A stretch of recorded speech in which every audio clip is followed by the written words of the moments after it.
everybody. Welcome to C3 Films. I'm Cheryl, and this is.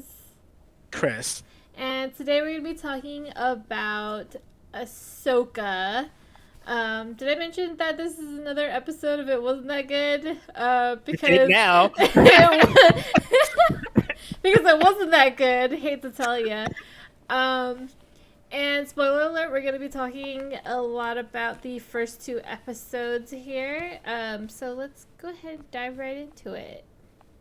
Okay, so I think I want to start off before we start talking about Ahsoka to say that I didn't think it was that bad, but I also don't think it was that good. So I'm very in the middle with Ahsoka. I think that it is fine. I think that there's a lot of good things in there. It's far from the worst Star Wars show. It's better than Obi-Wan and it's better than Boba Fett. But it's also got a lot of problems.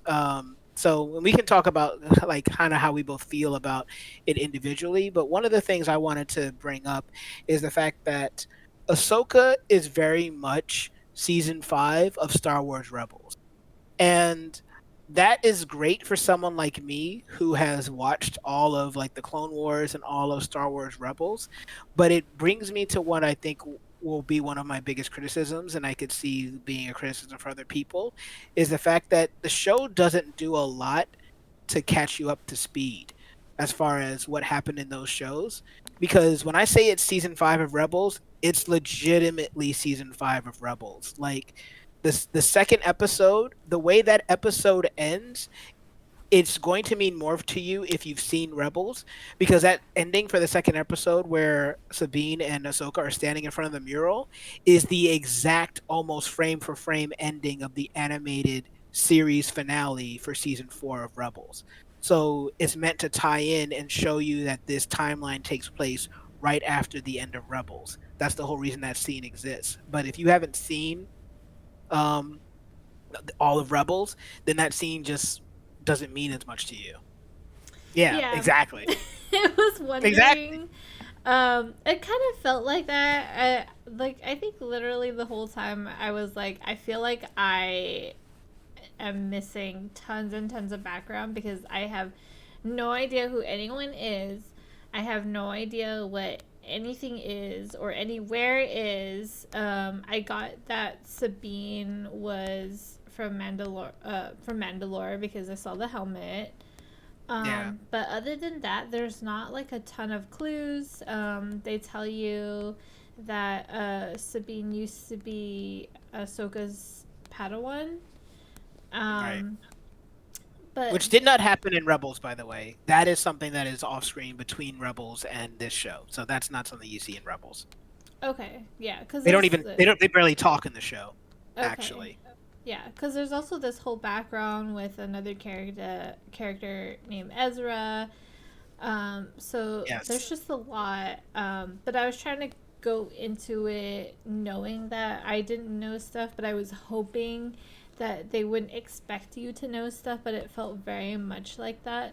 I think the problem that I had was just the pacing. It was a very, very slow. And it's just like there's a lot of scenes of what feels like exposition, but not in a way that is helping me understand what is happening. Um, Yeah, and that's like one of the things I wanted to ask about as someone who hasn't seen Star Wars Rebels. I mean, like the pacing is going to be it's going to be slow regardless of whether you've seen Rebels or not. But the understanding of what you're watching is the thing that I'd want to ask. Where I'm like, okay, I know who Ezra is, I know who Sabine is, I know who Hera is, I know who Chopper is, I know who all these characters are, I know who Ryder Azadi is. Ryder Azadi is the guy that's played by Clancy Brown, who is playing the character that he voiced, much like Katie Sackhoff played, Bo-Katan in the animated series and in live action. So this is another example. Um, Jai Kell is another character from the show. So I'm like, okay, these are important references to me. Sabine is staying in Ezra's house. That's Ezra's home on Lothal, where Ezra's from. So it's like these are elements that mean something to me as someone who has seen these shows and stuff like that. But if you haven't seen them, then these elements don't mean as much, and they're kind of coming out of nowhere. You don't know who. You heard Thrawn mentioned in season 2 of The Mandalorian but you don't really know who Thrawn is. You don't know why he's a threat. You don't know why people are looking for him. And me and you have played the games, first like Jedi Survivor and Jedi Fallen Order, but if you haven't played the games and hey, you haven't seen Clone Wars, then when you hear about the Night Sisters and witches, this is actually the first time you've heard about witches in Star Wars. They've never been mentioned in Star Wars until now. And so it kind of feels like it almost comes out of nowhere, despite the fact that they've been established since like 2014. But if you've only been watching like the live action stuff, the idea of like the witches of Dathomir, that really does feel like it's coming out of nowhere. You're like, wait, what is this? This has not been mentioned before. So yeah, Yeah, that's a lot. And I saw someone in the chat mention something about like this being kind of worse than the Marvel universe. And I would 100% agree with that because at least they stand on their own, and I feel like this doesn't really. And it no, honestly, it doesn't help like the pacing, because I can get through this as in like I get okay. There's this guy named Thrawn, and he must be some evil Sith guy. We got the Sith, pair at the that's the beginning. thing. He's not even a Sith. He's not. He's just a really talented general that he's basically like Tarkin. He's like Admiral Tarkin. Who He, can use a saber or like what's he his name, Grievous. Grievous? No, yeah, no. Tarkin is just a general that worked under Darth Vader. That's what Thrawn is. He doesn't use a lightsaber. He's not like so physically adept that he's a dangerous person. He's not gonna go 1-on-1 with a Jedi and win. The reason he's dangerous is because he's smart. He's a tactician. He's basically like Kira from Death Note. He uses his brain to fight, and so that's what makes him dangerous. So but yeah, you don't know that because you haven't met this character before. So you don't know who he is. Yeah. Okay, so let's like rewind. At the beginning, it starts with Ahsoka in this place, and she does this Yes. kind of like weird Indiana Jones thing, where she Which like, also isn't that impressive, but I'm sorry, yeah, continue. she just, yeah. I mean, like the whole thing, I was just like, this is Ahsoka, and she's just like turning these knobs to like solve a puzzle, and she's doing it so slowly, so casually. It doesn't look at all like she's really thinking. It's more like she's aiming, and like the fact that they spent so long making us watch her solve this puzzle without like Knowing what the even, puzzle yeah, was. what is the Yeah. puzzle, what is she trying to get, what are the stakes, why do we care that we're here, how is she solving this puzzle, what clues did we get her here to even solve the puzzle. Like to me that's one of the most interesting parts of, like, if we're gonna look at Indiana Jones, all those questions are answered before we get into the cave where he's solving a puzzle. Like literally every show that has some kind of puzzle solving thing to get help you get an object has all of those elements, and they completely don't put that in at all. So what is the point? And then like then we have these dudes come trying to take this thing that we don't even care about yet because we don't know what it is and we don't know what it's for. So Also, that leads to one of my first story issues that I have with the show, is the fact that the thing that she has is something that's important to Morgan Elsbeth, but these things that are guarding it are set to self-destruct, which would kill the person that's not only stealing it, but destroy the map itself, which would then stop you from being able to get to Thrawn, which is your whole point of your plan. So from a story perspective, it doesn't make sense that Elsbeth would have a situation where they would destroy the map, because for her, she would much rather someone steal it and her have to track down the person than to have it just be destroyed, because then she doesn't have any chance of getting to Thrawn at all. So I just have to mention that as my first story inconsistency that I have, and there's a couple of more that I have of those. yeah, and I know this is weird crawl at the beginning. That's not really a Star Wars crawl, but I It's mean, like a pseudo Star Wars scroll, like yeah, because only the Star Wars movies. trilogies, yeah, the actual main story gets the crawl. Yeah, So they're like, oh, let's do a workaround. We'll make a different kind of crawl, and it's awful. I hate that. Like, just it's not as much fanfare to it. yeah, and like I get like start like I kind of like the crawl because then it kind of puts you in this thing like this is why we're gonna start in the middle of an action, but like all of this was so like uninteresting Hmm. that it just didn't really work, and I just really didn't care. So and I thought Yeah. maybe it was because I didn't watch Rebels, and that's why. Yeah, I think that's one of the things where I think is a challenge because I care, but it also I watch Rebels, but I think that a show also its onus when it's going to do something like this is to try to get people that did not watch those shows to care. It is important for them to figure out how to make people that don't already know and have a relationship with these characters. How do you get them to care? Because I only care because of the relationship I had with them in their animated forms, which aren't even the same actors as I'm seeing now. Um, and so that's and like part of me feels like the same way they kind of had a recap where they kind of showed you that she was looking for Thrawn from like scenes of the Mandalorian and stuff like that. Or like I feel like they needed to have a kind of almost previously on Ahsoka type thing where they actually showed you the key moments from Star Wars Rebels, even if it was going to spoil you, just so that you can be caught up in that way. Because yeah, there's just too much you come into not really understanding the stakes for. You don't understand why Ezra is important. You don't understand what he did to like and what he had to sacrifice to beat Thrawn. And I know that it might have been like drawing because it's an animated thing versus a live action thing, but because this is so tied to it, I really feel like the same way they started the Mandalorian season 3 by showing scenes from like Boba Fett because they're like, hey, you guys, all this stuff that's important in Boba Fett happened, and you need to know it before you go into season 3 of Mandalorian. Well, they kind of needed that for this. They need to be able to show you, hey guys, this is the key points that happened in Rebels that you need to know, and this is the key point that happened in Mandalorian season 2 that you need to know, and then now we can start the show because now you have context for who these characters are. And I do so that's something I want to talk about is like these characters before we continue going into like the actual story. So like we have these characters Sabine, Hera, and Ahsoka. They're our main characters that we're following, they're our main heroines of the show. Um and the characters that we've seen before in other media. And to stick with the things that I dislike, I think these are the worst versions of these characters. And it's probably because in animation, characters have to be more animated. They have to emote more. They have to be bigger because it is animation or they're allowed to be. But Ahsoka, Sabine, and Hera are all cut from the same cloth.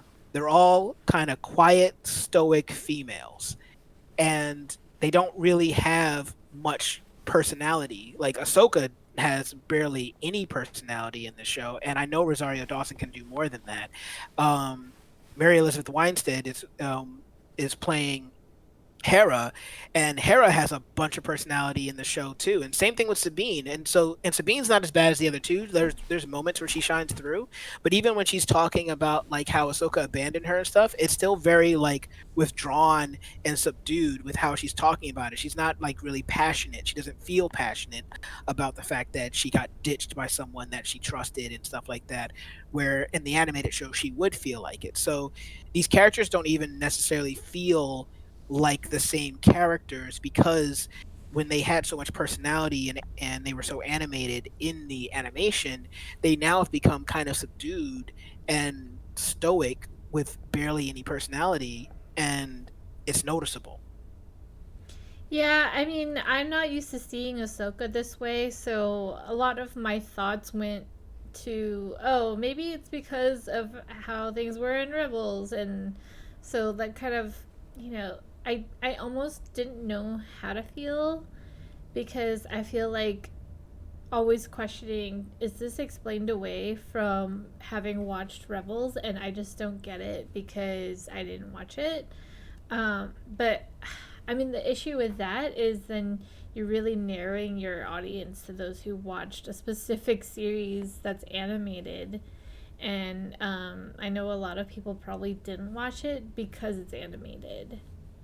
Yeah, and it almost makes you feel like a show like Ahsoka probably needed to be animated, which is going to be one of my biggest critiques going forth too, because you know, I have a problem with the lightsaber fights in live action.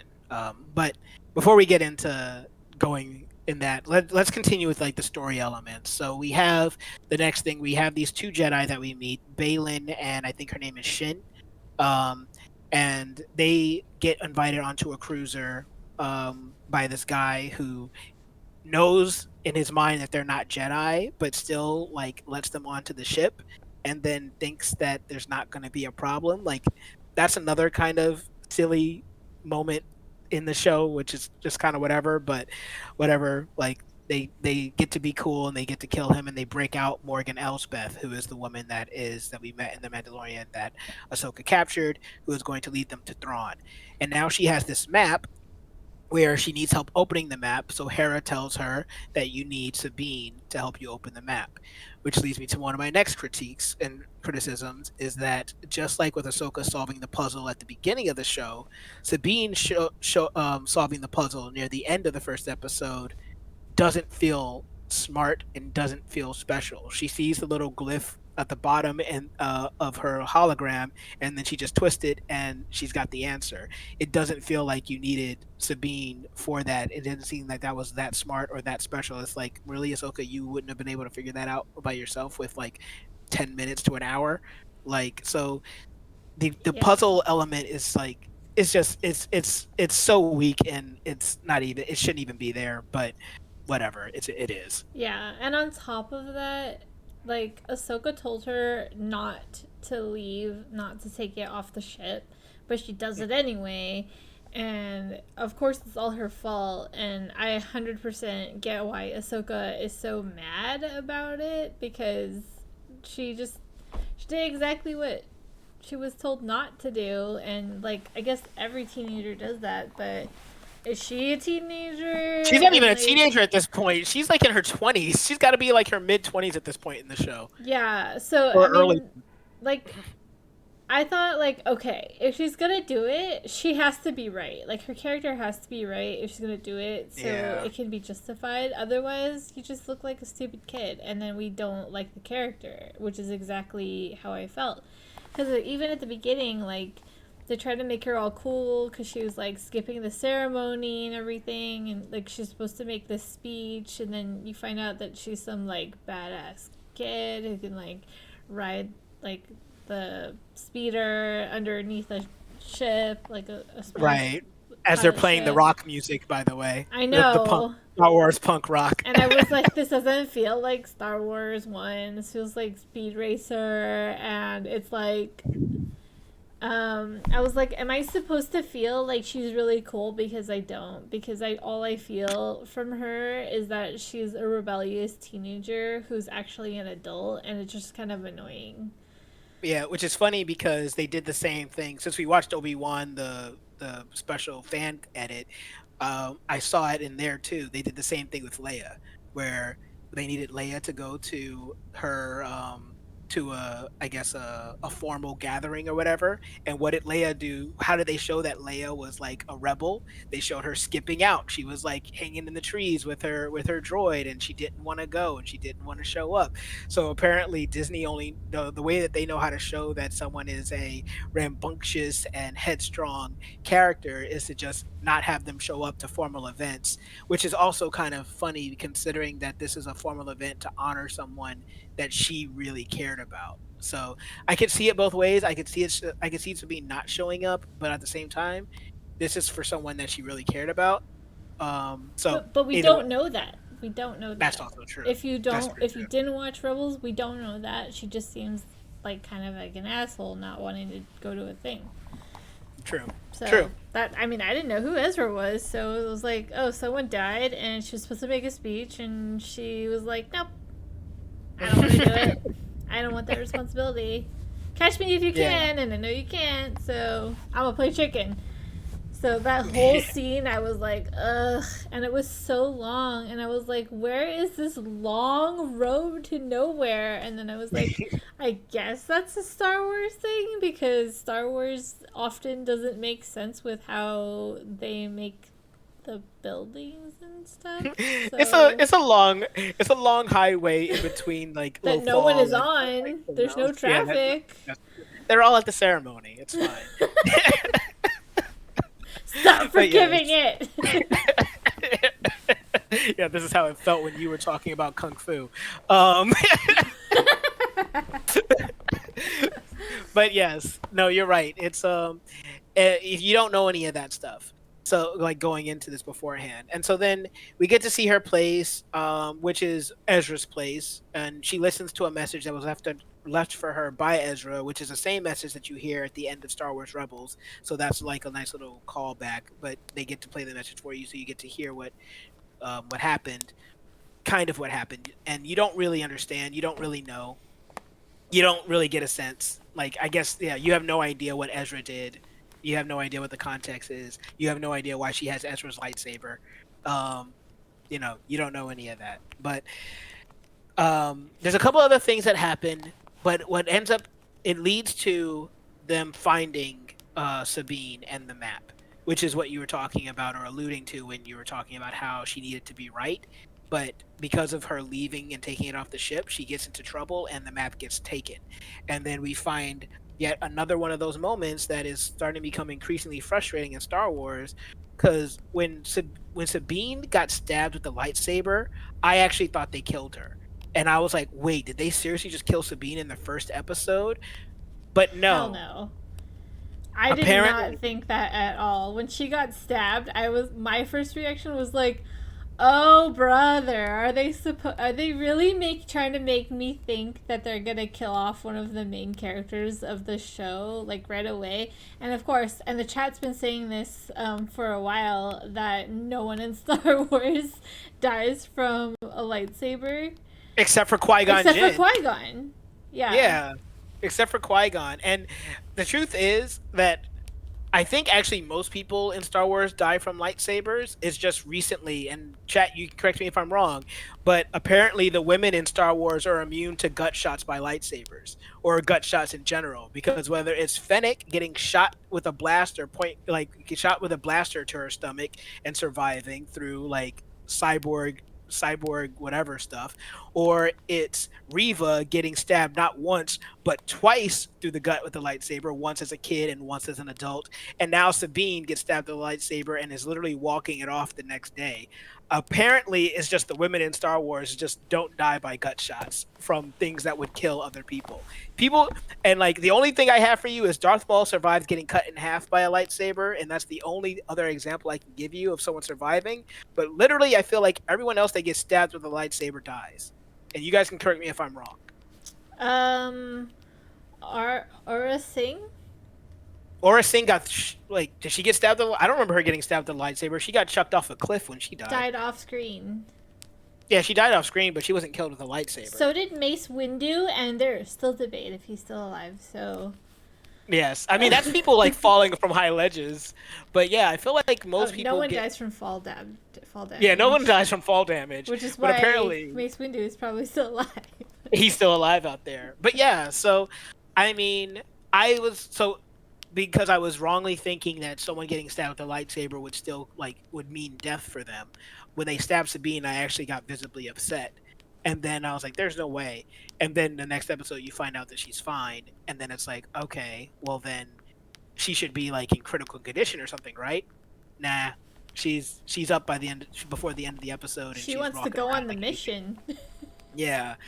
So that was also very frustrating to me because it makes it so that these things don't feel like they matter as much. Getting impaled with something should be something where it's like even if you survive it, it should be like you barely survived it. Like Hera and Ahsoka need to be worried that Sabine is going to die and she's like in a coma and fighting for her life. So it's crazy to just have it be like a thing that is just casually walked off in the next scene. And also for me, as someone who's watched Rebels, that was also very weird for me that she went and grabbed a lightsaber as opposed to grabbing like her dual blasters because she's a Mandalorian.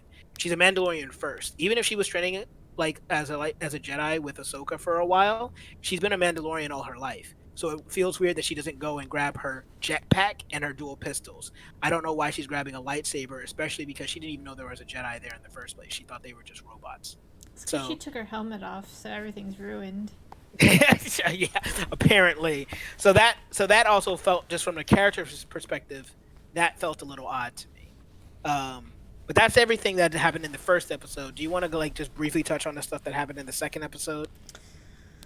Uh, there's this weird map scene with the Night Sister who makes it glow more at this place they went to for some reason that makes the map bigger. Even though Ahsoka, And and even though Sabine was able to open it and see the map like just fine in her house. Yeah. yeah, and then they talk about some like Eye of Sion thing that's coming, and then some dude named Marok is gonna complete something for some reason. Don't know anything. That scene was so hard to watch because of like it's like sentence reaction shot sentence Yeah, reaction shot. they're trying to build like intrigue through long pauses. So, no, and like I'm so confused. and so like that was another example of like them trying to do like the episodic thing because they end up having like these small little bits that will take you to the next, I guess, breadcrumb. But the adventure for that episode is them going to the refinery or whatever and finding out that there are people still loyal to the empire that are making things for them. And in this case, they get away with this hyperdrive component that they're using to build this big giant machine, which I assume is going to be this giant spaceship that's going to allow them to travel to these other galaxies with this massive hyperdrive. But it's one of those things of like, yeah, it's kind of convenient that you showed up when they were just when they were stealing this thing, but that's fine. It's some unique contrivances sometimes. Something's happening. Yeah, right. So it is what it is. But like I just feel like the lightsaber fights because Ahsoka gets into a fight with Marok. I can't remember his name.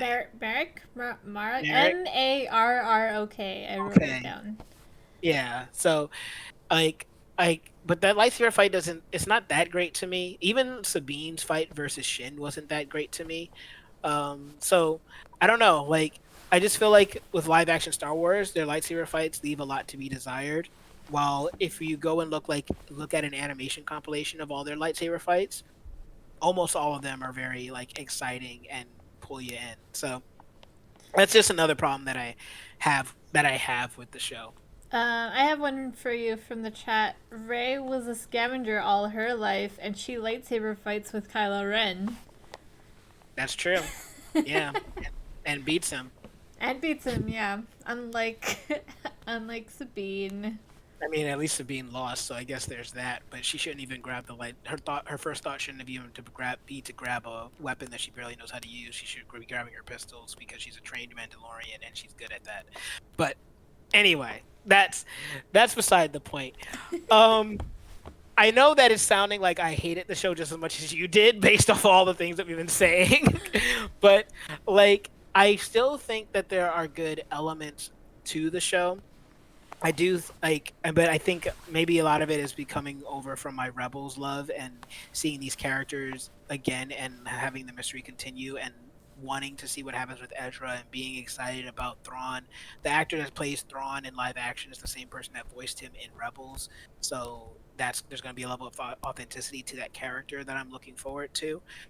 But I don't think that this show is as asinine as Obi-Wan is. I still think that there's a level of quality that's better in this show. Like even with the CG looks better in this show than it was on Obi-Wan. Um, I do think that Balin as a character is more interesting. Is interesting as a villain more so than let's say maybe Riva was, at least from initial intrigue. Even though we don't know much about him, like Ray Stevenson has a presence about him that Riva didn't have. So I'm actually excited to learn more about Balin.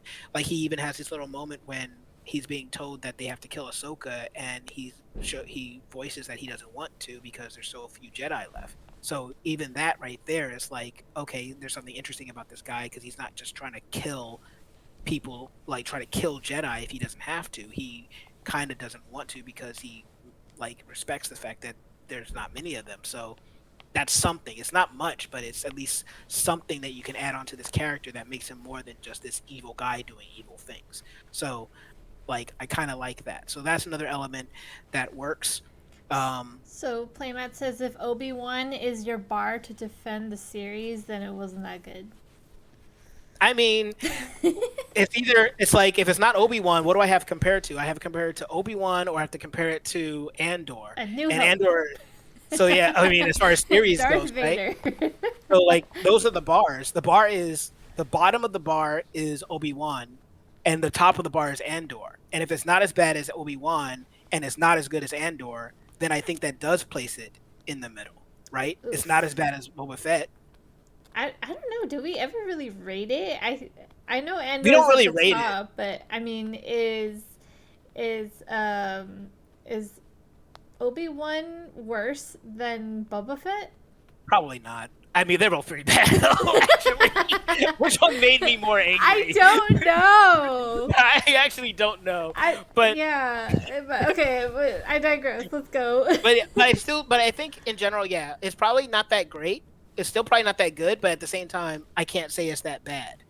Like I'm not getting actively like I'm still finding things to that I think are wrong with the show, but at the same time, I can find things that I enjoy about the show, especially because of the fact that I am somebody that's coming into it from Rebels. So that means that there's more that I'm getting when I'm watching the show. When I see Ryder Azadi in live action, that means something. When I see that mural, I understand what that means. When I get to the end of when I get to the end of episode 2, that's meant to be a big moment for Rebels fans because, like I said, that scene was made in animation and they redid it in live action almost frame for frame.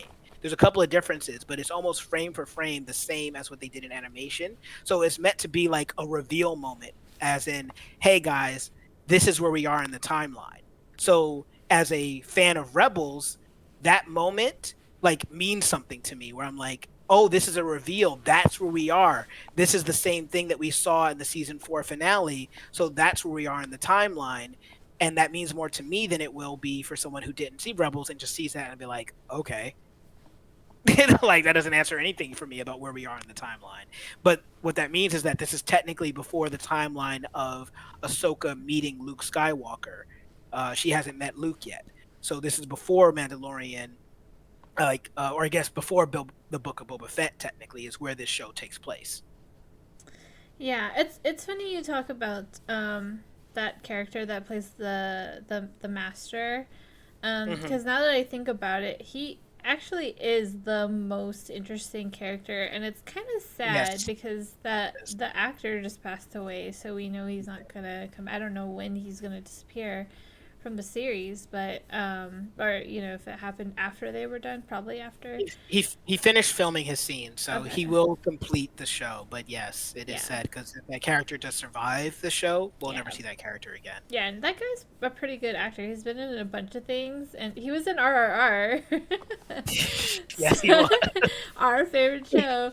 Um, but yeah, we're kind of running out of time, but I just wanted, I guess, but the last thing I have to say is that like one thing I did kind of appreciate, but although I don't know if this is attributed to actual making of the show, but I like the idea, even though I was disappointed, um, of having such a diverse cast of women in the show, where we have like two who are clearly alien, but they're also, it's a diverse casting because we have Asian Australian, and then we have Zara Dawson, who is Hispanic, and I don't know much about the General's actress, but Mary um, Elizabeth Winstead, she's white. You've okay, seen her I mean, before. I don't know her background, but I mean, I can't tell because she's green. So Yeah, but you've seen that actress before. You've seen her in Birds of Prey. She played the Huntress. okay, Um, gotcha, if you look gotcha. up the actress, you'll recognize her face. So, Um, but she's another good actress, which is why it's like I don't understand why these actresses are all kind of almost kind of playing the same type of character type, because both her and Rosario Dawson are capable of a huge range when it comes to acting, but but their two characters are basically just given like this one note of just be serious all the time. one tone, one note. Right. Well, that's all I have left to say about the show. All right. Yeah, that's basically it for me too. I know the last thing I'll say is that the worlds are very well realized. Like it's a very well realized world from the transition from the animated world of Lothal to live action. They did a good job of recreating it. It feels like Ezra's house is another thing. It feels very much like it is the same place. And I think that's one of the hardest things to do when you're translating something from an animated medium into a live action medium is making at least the places feel similar, like or like they existed, like they are a continuation. And it's equally as hard to do with the characters, which is why the actresses don't feel the exact same as their old characters. But as far as the world creation itself, that is something that they did a good job with. But that's how we felt about Ahsoka. What did you guys think about it? Are we being too hard on it? Did you think that it was an enjoyable show? Did you like the first two episodes? Does it have you excited to see more? Do you kind of feel like you want to go back and watch Rebels? Have you seen Rebels? Whatever you thought about this, comment below. Let us know. And while you're down there, if you give us a like, share, and subscribe. Even if you don't, though, I have been Chris, and this has been Cheryl, and I've been really confused and bored.